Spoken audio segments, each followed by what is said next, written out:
Swastiastu. Halo sahabat religi, kembali lagi bersama Surya Podcast, Suluhan Rohani dan Layanan. Melaju maju, umat rukun Indonesia maju. Bersama saya, Dayu Yuli dari Kantor Kementerian Agama Kabupaten Gianyar.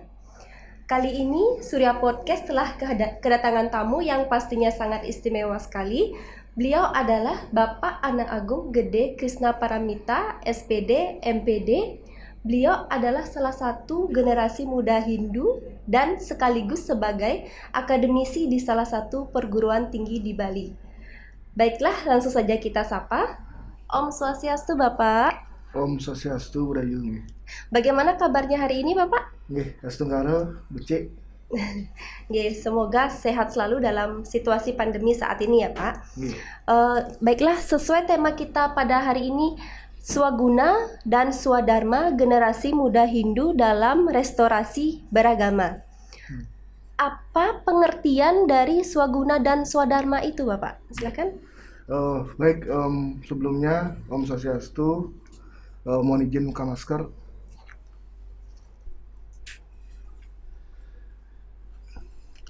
Baik Budayu, terima kasih atas kesempatannya. Terkait tema yang pada hari ini yaitu Swaguna dan Swadharma, generasi muda Hindu dalam restorasi beragama. Tentu secara deskripsi saya merujuk sebuah kamus bahasa Jawa kuno. Karena dua kata ini, Swaguna dan Swadharma ini berasal dari bahasa Jawa kuno. Yaitu jelasnya dalam kamus Said Mulder.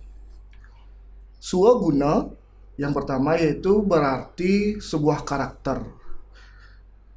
Bisa disebut juga pengetahuan, bisa juga disebut sifat. Dan yang kedua, Swadharma. Mungkin kata Swadharma ini tidak asing lagi di Hindu, tetapi secara etimologi kata, Swadharma adalah aturan hidup sesungguhnya. Bagaimana manusia itu berswadharma, memang dia harus menaati regulasi dalam menjalani hidupnya. Nah, kenapa dua kata ini menjadi sebuah kunci untuk merestorasi, dalam arti memulihkan pemahaman agama khususnya generasi muda?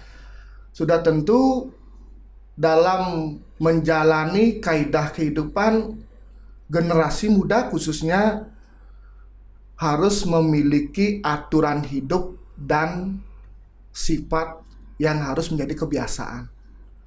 Karena kalau kita berbicara fakta sosial, dalam kalangan seperti sekarang, banyak tatanan-tatanan yang mohon maaf sudah sedikit pudar.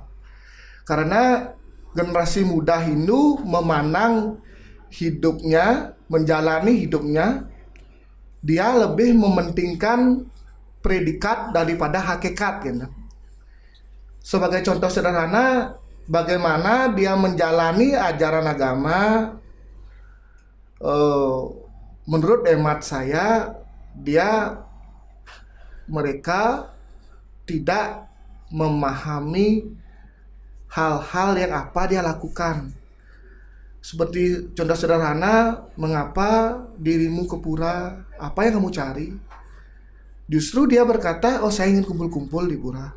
Memang itu baik untuk bersilaturahmi. Tetapi secara hakikat inti, ini yang tidak diketahui. Makanya perlu dipupuk Swaguna dan Swadharmanya. Itu dulu Budayu nih. Nah, Bapak salah satu akademisi nih, bagaimana keterkaitan Swaguna dan Swadharma dengan generasi muda Hindu, khususnya dalam dunia pendidikan? Silakan Bapak.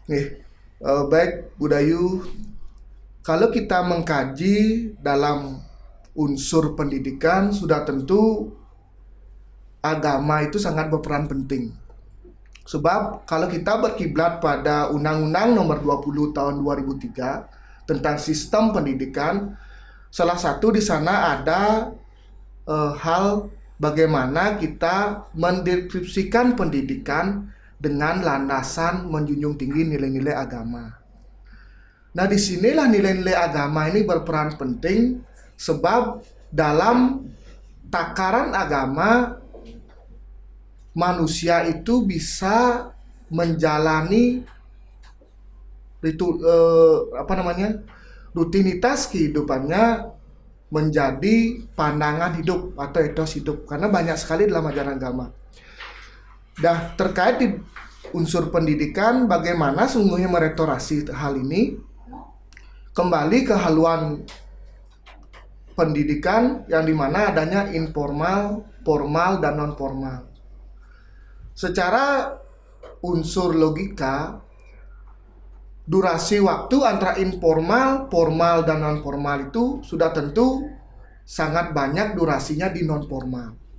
Bagaimana dia dari strata sekolah dasar sampai dia dunia pendidikan, sudah tentu lingkungan mempengaruhi yang disebut non formal ini.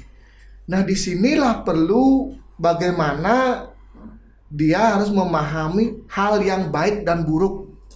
Dalam arti kita ini kalau saya sebagai contoh, saya sebagai akademisi, sebagai pengamat, kita berhadapan dengan generasi, kalau kita bicara teori generasi X dan Y. Begitu pula generasi Z yang kita akan hadapi.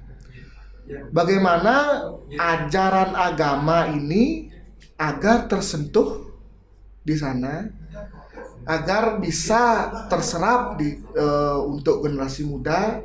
Disinilah perlu kita beradaptasi dengan keadaan, atau zaman sekarang disebut 4.0. Jadi pendidikan agama ini jangan sampai tabu dengan teknologi, karena teknologi ini seiring waktu berjalan kita harus bisa dan jangan gagap dengan teknologi, disebut gaptek ya singkatnya. Ini yang perlu, bagaimana agama ini harus beradaptasi dengan keadaan zaman, yaitu khususnya dalam zaman 4.0 ini yang disebut kontemporer, agama ini beradaptasi dengan teknologi. Itu Budayu. Terima kasih. Terus apa hakikat swaguna dan swadharma dalam sastra-sastra Hindu? Dan apa keterkaitannya dalam restorasi beragama? Baik. Kalau kita berbicara ke agama secara intisarinya, sangat banyak sekali ya sastra-sastra yang mengungkapkan bagaimana kita harus menjalani ajaran agama, yaitu memulihkan kesadaran agama. Nah, sebelum ke hal tersebut, agama itu sesungguhnya memberikan kita pemahaman konsep secara internalisasi bahwa agama itu adalah menyadarkan kita ingat dan patuh. Ingat kepada siapa? Yaitu tentu secara vertikal Tuhan Yang Maha Esa. Dan patuh kepada apa? Patuh kepada tatanan sastra-sastra Hindu. Kalau kita berbicara di generasi muda, saya merujuk sebuah sastra niti sastra, dijelaskan Taki Takining Suwake Guna Widya. Itu penggalannya. Yang kedua, ada dalam teks sastra Noro Ane Mitra Luwihakno Waro Guna Manuhur. Kalau yang terjemahkan dalam dua teks sastra ini adalah bagaimana kita bersiap-siap berpengetahuan dan tidak ada sahabat yang utama daripada pengetahuan itu sendiri. Jadi ini swagunanya sangat kena sekali. Bagaimana manusia itu harus berpengetahuan. Berikutnya yang merujuk penggalan kekawin Ramayana. Bagaimana diceritakan di sana Sang Prabu Dasarata, ayah dari Sang Ramadewa dan Sang Laksmana, beliau tersohor sekali, raja yang sangat adil dalam cerita Ramayana itu, epos Ramayana. Nah, kenapa beliau menjadi raja yang diteladani, menjadi suri toladan? Karena beliau menerapkan beberapa hal. Pertama,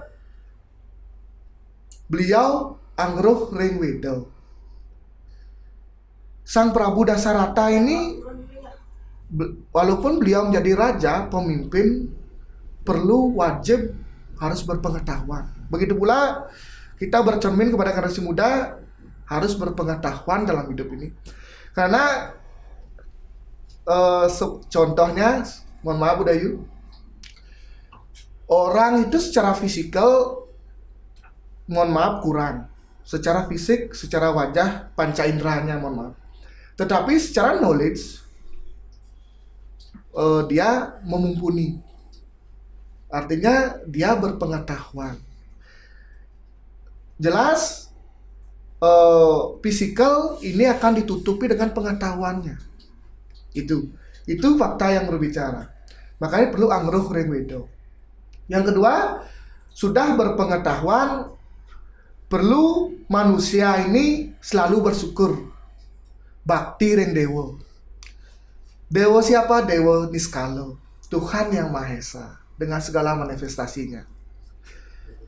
Agar manusia itu tidak menjadi cerdas yang sombong. Banyak loh. Secara fakta, orang cerdas itu terkadang pelit ilmu. Orang cerdas itu terkadang dia tidak mau berbagi. Inilah yang perlu diimbangi, bahwa bagaimana dia harus memiliki takaran-takaran rendah hati, bukan rendah diri. Berbagi ilmu pengetahuan. Yang ketiga, tan melupeng pitra pujo. Jadi sepintar-pintarnya kamu, secerdas-cerdasnya kamu, harus kamu memiliki takaran bijaksana. Dengan arti tan melupeng pitra pujo, harus kamu menghormati orang tua, terutama orang tua kamu di rumah. Dalam ajaran agama disebut catur guru. Bagaimana menghormati 4 guru ini. Nah, yang terakhir, kamu sudah berpengetahuan, kamu sudah berreligius, kamu sudah menghormati orang tua, masih tesireng suwogotra kabeh. Artinya, sepintar-pintarnya dirimu, strata kamu tinggi, pendidikannya kamu tinggi, janganlah kamu melupakan keluarga. Karena ada lagu juga menyatakan, harta yang paling berharga adalah keluarga. Jadi, masih tesireng suwogotra kabeh. Janganlah kita merasa sudah karir tinggi, sebagai generasi muda sudah cerdas, janganlah melupakan keluarga. Terkadang faktanya, mohon maaf, ada yang seperti itu. Dia membuat sekat bahwa dia itu merasa sudah superior, merasa sudah tinggi ilmunya, dia memilih-milih bergaul. Kalau kita universalkan dalam keadaan sosial, dia ini kategori rendah diri, sebab dia masih memilih-milih bergaul. Inilah yang terjadi. Kalau kita pandang dalam keluarga besar, bagaimana jangan membedakan kastanisasi, jangan mempunyai pola pikir feodalisme, itu yang perlu. Mungkin itu Budayu. Terus apa kiat-kiat dalam menumbuhkan kesadaran generasi muda Hindu dalam memahami ajaran Hindu itu sendiri? Silakan Bapak. Budayu. Kalau kita berbicara kiat-kiat, sudah tentu ada persiapan dan penerapan seperti itu. Kalau kiat-kiat kita memahami agar restorasi ini memang benar-benar terinternalisasikan atau teraplikasikan, sudah tentu menurut hemat saya pendidikan karakter itu perlu. Tetapi bagaimana kita merangkai strategi di sini? Karena kalau kita berwacana sekarang tanpa kita memiliki strategi, itu akan omong kosong seperti itu ya. Yang pertama, strategi yang harus dimiliki oleh generasi muda adalah sudah tentu olah pikir. Jadi kita harus berpengetahuan itu yang terpenting. Karena kenapa mahkota raja itu ditaruh di kepala, kenapa rambut itu penting, karena knowledge ini berbicara ke knowledge, karena di kepala itu sangat penting, karena itu berbicara pengetahuan, perlu kita olah pikir. Yang kedua, bagaimana olah pikir ini menjadi dasar secara pengertian umum, menjadi baik dan berjalan selaras, perlu olah batin. Tadi religius tadi ya, olah batin. Olah batin bagaimana jangan merasa egonya ditinggikan, harus tetap bersyukur. Yang ketiga, bagaimana menjadi cerdas bijaksana tadi, perlu olah rasa dan karsa. Apa yang disebut karsa? Yaitu karsa kita memupuk intuisi. Jadi bagaimana kita mengkombinasikan, memadukan antara logika dan intuisi. Kalau bicara teori psikologi, antara olah rasa dan olah pikirnya harus disetarakan, agar kita tidak sombong, tidak angkuh, tidak emosional dalam menjalankan pengetahuan kita. Nah, ketiga hal ini antara olah pikir, olah batin, dan olah rasa ini sudah terjalin, perlu kita memupuk wadah panca indera kita agar baik, yaitu sudah tentu olahraga. Bagaimana caranya mengaplikasikan olah pikir, olah rasa, dan olah batin tanpa kesehatan jasmani? Karena orang bijak mengatakan sehat rohani dan jasmani. Ini yang perlu dipadukan. Jadi bagaimana kesetaraan ini, khususnya generasi muda Hindu, menjadi landasan, menjadi sebuah konstruksi bagaimana dia itu agar menjadi sukses dan hanya tidak bisa diwacanakan saja, perlu merestorasi hal-hal ini, memulihkan hal-hal ini. Bagaimana terpenting menjadi manusia yang sujana, menjadi manusia yang bijaksana. Jadi bagaimana hal ini usaha yang terpenting, karena kalau kita berbicara karakter itu sendiri agar bisa diterapkan sudah tentu harus ada usaha.